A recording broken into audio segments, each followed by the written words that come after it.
Halo teman-teman, salam sehat selalu untuk kita semua. Salam sejahtera, semoga Anda bersama keluarga, dimanapun Anda berada, baik-baik saja. Tetap semangat dengan saya Bung Ropan. Nah, sekarang kita akan berbicara menyambut laga yang pasti seru. Selain Kroasia melawan Brasil yang akan dimainkan pada malam nanti, di Lusail, Argentina, tim tanggo ini yang di dalamnya pasti semua tahu dengan keberadaan Lionel Messi akan ditantang oleh tim oranye Belanda. Salah satu di antara mereka out, pulang ya, untuk bisa merebut tiket ke babak semifinal. Entah Argentina yang out atau dengan Belanda.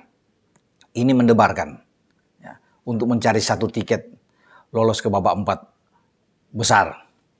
Nah, kalau bicara duel ini duel yang pasti orang semua akan melihat sejauh mana Lionel Messi, roh permainan dari Argentina, ya, untuk bisa memimpin rekan-rekannya dalam pertandingan menghadapi laga berat Belanda. Apakah Argentina bisa terus melaju, mengikuti jejak paling tidak dari Spanyol yang pada 2010 di Afrika Selatan, Piala Dunia 1 berlangsung di mana Spanyol mengawali laga pertama di fase grup dengan kekalahan 1-0 melawan Swiss.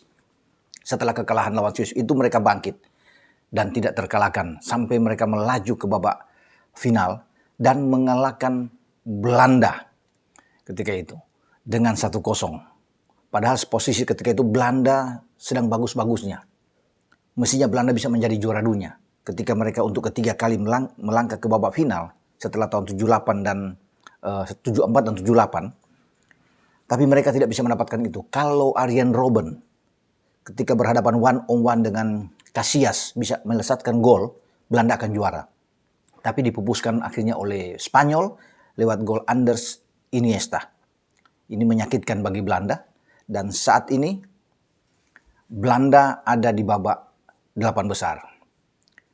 Harus mengenang kembali di 2014 ketika kedua tim ini berlaga dan akhirnya di semifinal Argentina menghempaskan Belanda dan Argentina melaju ke final.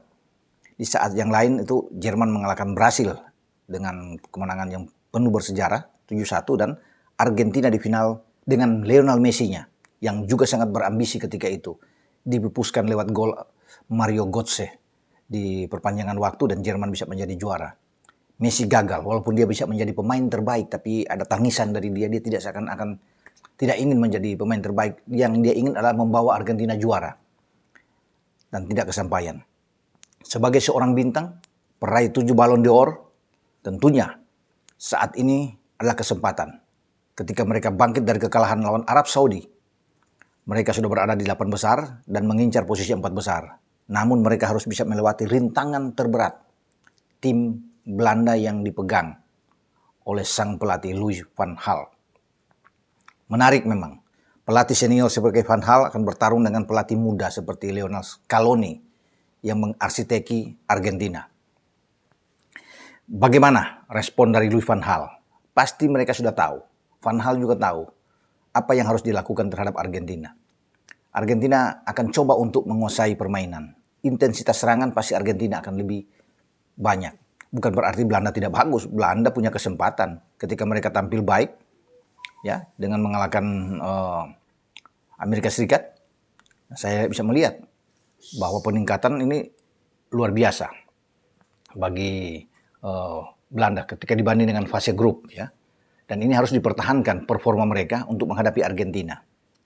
Nah, Belanda akan bermain apakah dengan 3 back mereka, Nathan Ake, ya, kemudian Virgil van Dijk dan Timber. Nah, ini kan di pertanyaan, berdiri di depan gawang Norbert, ya.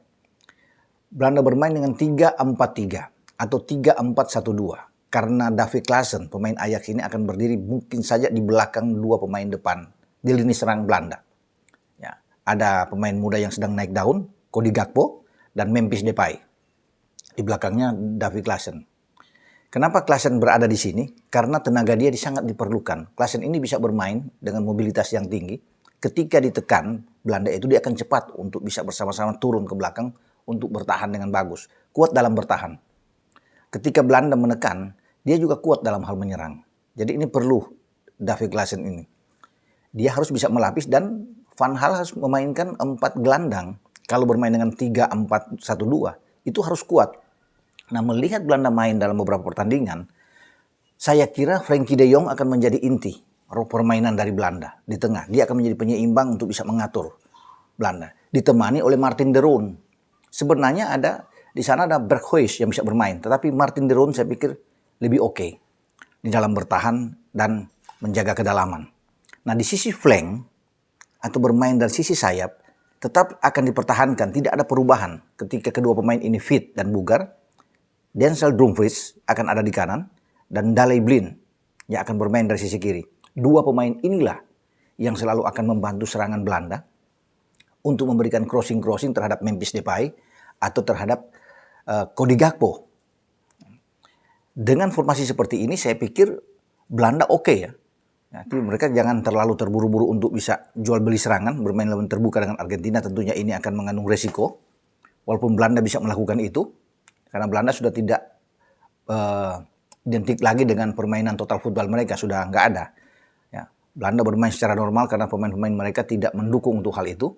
Ya, tidak seperti pada masa-masa era 74 dengan Johan Cruyff, Johan Neeskens, ya, Ruud Krol, Arie Han, Johnny Rep saat itu, Rob Brink kan bagus-bagus. Sampai ke 78 mereka juga. Ya, jadi saya pikir sekarang mereka bermain dengan tim yang ada dan Van Gaal tahu. Ya, walaupun Van Gaal ini agak meragukan ketika di fase grup dengan permainan timnya, tapi ketika mereka melangkah di fase gugur, ini akan jauh lebih bagus. Dan formasi Belanda, seperti yang saya bilang tadi, ini pasti yang terbaik. Ya. Mereka juga harus mampu menutup setiap pergerakan pemain-pemain Argentina. Argentina kalau bicara, bukan hanya soal Messi yang saya lihat di sini. Tapi bagaimana lini tengah mereka juga harus diperhatikan oleh pemain-pemain Belanda. Inilah pertarungan sesungguhnya. Jika Rodrigo de Paul fit, bugar, karena ini agak diragukan, bermasalah dengan otot dia, agak ketarik. Jika dia main, ini akan jauh lebih bagus. Tapi ketika dia tidak ada, Belanda agak sedikit diuntungkan dengan ketidakberadaan seorang Rodrigo de Paul. Ya. Dan siapa yang akan menggantikan posisi ini? Sebenarnya Argentina punya pemain-pemain yang bagus. Enzo Fernandez bisa ada di sana, Rodriguez juga bisa ada di sana, Leandro Paredes juga bisa main di sana. Nah, Argentina pasti akan bermain dengan 4-4-1-1 ya, atau 4-4-2. Dengan keberadaan juga seorang Angel Di Maria yang bisa bermain di sisi kanan atau di sisi kiri. Nah, kalau bermain dengan 4 gelandang tanpa De Paul, yang pemain yang selalu diibaratkan ini menjadi pengawal, bodyguardnya bagi Messi. Ketika di lapangan, dia selalu menjaga Messi kemana keberadaan Messi. Pemain yang bagus dari Atletico Madrid. Dengan Paredes, Rodriguez, dan juga Fernandes bersama dengan Angel Di Maria. Ini menjadi komponen atau elemen yang sangat penting bagi Argentina. Di depannya pasti nomor 9 akan didorong Lautaro Martinez. Kemudian ada Lionel Messi yang bergerak lebih bebas. Ya, Messi, pergerakan dia harus dipersempit. Inilah tugas Frenkie de Jong, Martin de Roon untuk terus bisa mengikuti dia. Ya, termasuk bagaimana Van Dijk, Nathan Ake, Timber yang harus siap. Karena bagaimana Messi yang bermain sebagai peran yang lebih bebas untuk bermain, ini menjadi pemain yang berbahaya. Ya, tidak bisa yang meragukan, terbantahkan bahwa dia roh permainan dari Argentina. Jika dipersempit seperti yang dilakukan pemain-pemain Arab, saya rasa Messi akan frustrasi. Semua tergantung dari Van Gaal, apa yang harus dia lakukan dengan tim dia. Nah, dengan Messi bermain di belakang Lautaro Martinez, ini kan berbahaya kalau bisa dilihat. Ya. Karena ketika pemain-pemain Belanda itu fokusnya terlalu ke Messi, ini serangan akan datang dengan bervariasi dari Argentina untuk bermain di dua sisi. Dengan Angel Di Maria, Enzo Fernandez yang sangat bagus bermain. Nah, dengan Paredes, mereka bisa muncul dari second line ketika Messi bisa menarik pemain-pemain Belanda itu keluar. Dan ini yang akan dilakukan oleh pemain-pemain Argentina. Yang harus diingat juga bahwa mereka punya pemain-pemain belakang juga yang bagus. Ya. Dan pasti mereka akan coba untuk bisa menahan pergerakan terutama dari Cody Gakpo.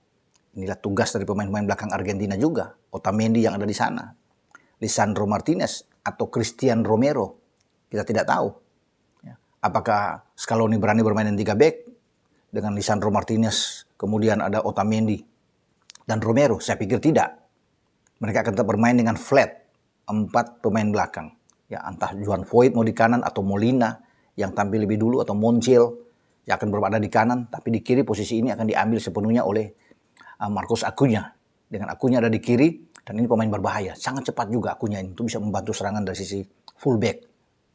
Ini juga dia akan berhadapan langsung dengan back Belanda, Timber. Jadi sangat menarik. Bagi Argentina tentunya mereka lebih pede, lebih yakin. Ya, bagaimana dengan performa mereka untuk bisa memenangkan laga. Tapi ingat, Belanda akan menyulitkan juga. Bukan tidak mungkin Belanda akan memenangkan laga. Peluang itu terbuka. Jika Belanda juga bisa membuat gol lebih awal, ini akan jauh lebih bagus buat tim oranye untuk mengontrol permainan. Pasti Argentina akan kaget. Ya, bukan tidak mungkin juga frustrasi. Jika itu mereka lakukan dengan tidak membuat gol bagi Argentina, Messi tidak berkutik di babak pertama, ini menarik. Ya, bukan tidak mungkin juga. Argentina ini akan frustrasi, dan ini bisa diambil kesempatan bagi pemain-pemain Belanda untuk mengejutkan mereka dan memulangkan Argentina. Tapi itu kan tidak mudah untuk bisa memulangkan Argentina dengan Messi-nya. Dan pasti kesempatan bagi Messi untuk bisa mencetak gol lagi ini terbuka. Karena Messi sedang berpacu untuk bisa menjadi pemain terbaik, pencetak gol terbanyak, walaupun sekarang tertinggal 2 gol di belakang Kylian Mbappe yang sudah 5 gol dan Messi baru 3 gol. Dan Mbappe sudah menyamai prestasi Messi dengan 5 Piala Dunia terakhir di mana dia membuat 9 gol. Jadi saya pikir ini rame. Di mana ambisi Messi ini begitu kuat, begitu tinggi dalam pertandingan di Piala Dunia ini, termasuk melawan Belanda. Karena ini boleh saya bilang hidup mati bagi keduanya. Bukan saja bagi Belanda, tapi bagi Argentina. Ya, ketika mereka berada di 8 besar, inilah pertarungan sesungguhnya yang kita akan lihat. Itu saya bilang kan ini menegangkan bagi kedua tim untuk siapa yang akan memenangkan laga. Ini skornya memang tidak akan banyak-banyak ya. Skornya mungkin tipis, 1-0, 2-1 yang akan berlangsung dalam pertandingan ini. Ya. Dan siapa yang menjadi menang bahwa penguasaan bola mungkin saja diambil alih oleh Argentina. Tapi tidak menjamin sama sekali sebuah tim menguasai bola dengan tinggi, punya shot on target yang banyak, punya tembakan yang bagus, bisa memenangkan laga. Belanda bisa saja menunggu dengan counter attack mereka. Bahkan Belanda walaupun kalah mungkin dalam penguasaan bola, tapi Belanda bisa memenangkan laga. Peluang itu masih terbuka. Di pasar taruhan itu 55-45 untuk Argentina. Tapi Belanda bisa membalikan keadaan ini. Kita akan tunggu nantinya duel ini, dan bagi Anda, saya juga membuka kesempatan untuk tebak skor. Ini persembahan dari Astra Credit Companies, jaket Versace, ya, jaket Varsity maksud saya. Ini yang akan Anda terima nih. Nih, harganya hampir 1 juta rupiah. Jadi kalau kemarin 10 hadiah giveaway buat Anda, sekarang dinaikin. 15 orang akan mendapatkan ini. Saya sudah di konten saya sebelumnya kemarin kan Brasil dan Kroasia juga 15. Sekarang juga 15. Sehingga pemenang-pemenang itu banyak bertambah ya. Kesempatan buat Anda menang itu sangat tinggi ya buat Anda untuk bisa. Silakan menebak siapa yang akan memenangkan pertandingan, Argentina atau Belanda? Skornya berapa? Itu yang paling penting. Silakan Anda bisa menebak. Bagi pendukung Argentina, ya oke, pasti akan menjagokan tim kesayangannya. Bagi pendukung Belanda juga pasti yakin dengan tim kesayangannya dan Belanda bisa memenangkan pertandingan. Ya, silakan buat Anda semua untuk bisa menebak skor yang tepat. Saya tunggu ya dalam duel nanti di dini hari. Terima kasih untuk para sponsor, ya, Astra Credit Companies ACC, ya, Resto Delis, ya, kemudian Dabinter, jagonya pompa air. Dan buat Anda semua yang sudah mensubscribe channel YouTube Bung Ropan, terima kasih karena tanpa Anda channel saya tidak akan berkembang seperti saat ini. Sekali lagi terima kasih, salam buat keluarga Anda di rumah. Ciao.